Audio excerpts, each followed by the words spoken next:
I titled this week's message, Know Discernment.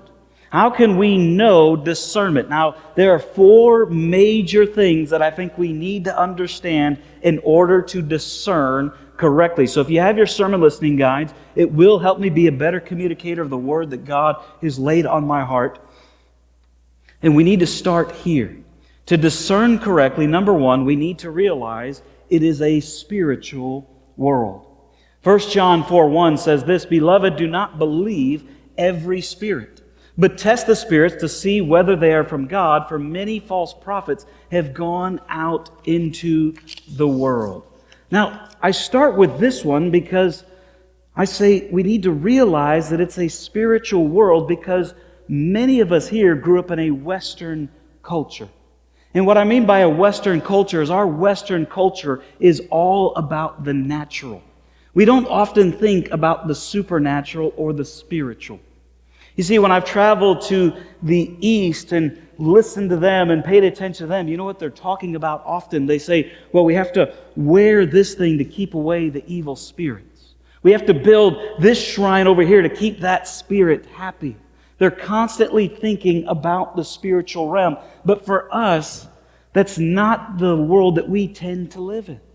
In fact, I would dare say that many of us may have gone this entire week without ever thinking about the spiritual, without ever thinking about the supernatural that is there. Notice that John says, do not believe every spirit. So what he's saying in that one sentence is that there are multiple spirits that are alive and active all around this world. He says, don't believe every one. There are supernatural occurrences that are happening, but we need to test them. So, here is the truth that I want you to write down and to realize this that we often forget. An unseen spiritual realm is constantly at work shaping our everyday. An unseen spiritual realm is constantly at work shaping our everyday. There are spirits currently active and working throughout our world every single day. They don't take a break. And your life and my life has been impacted by this. You see, this came to reality very clearly this past week. See, I had a gentleman that came by the church and wanted to talk to a pastor, and that happens pretty often. So I took some time, and Pastor Steve and I sat down with him just to visit with this man, and he said these words right off the bat. He says, "You're going to think that I'm crazy." He says, "But it seems like that every time that I try to pursue good and find good and do good, it seems like there is something that keeps trying to pull me away and push me back and just knock me down." I know it sounds crazy.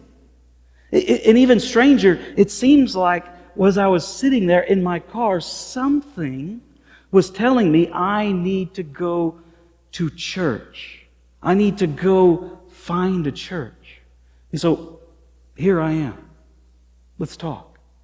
And I just had to smile and say, everything you're saying doesn't surprise me at all. I mean, how strange would that be for me to have somebody come in and say, well, I feel like there's something opposed to me and against me, and be like, yeah, no, you're crazy.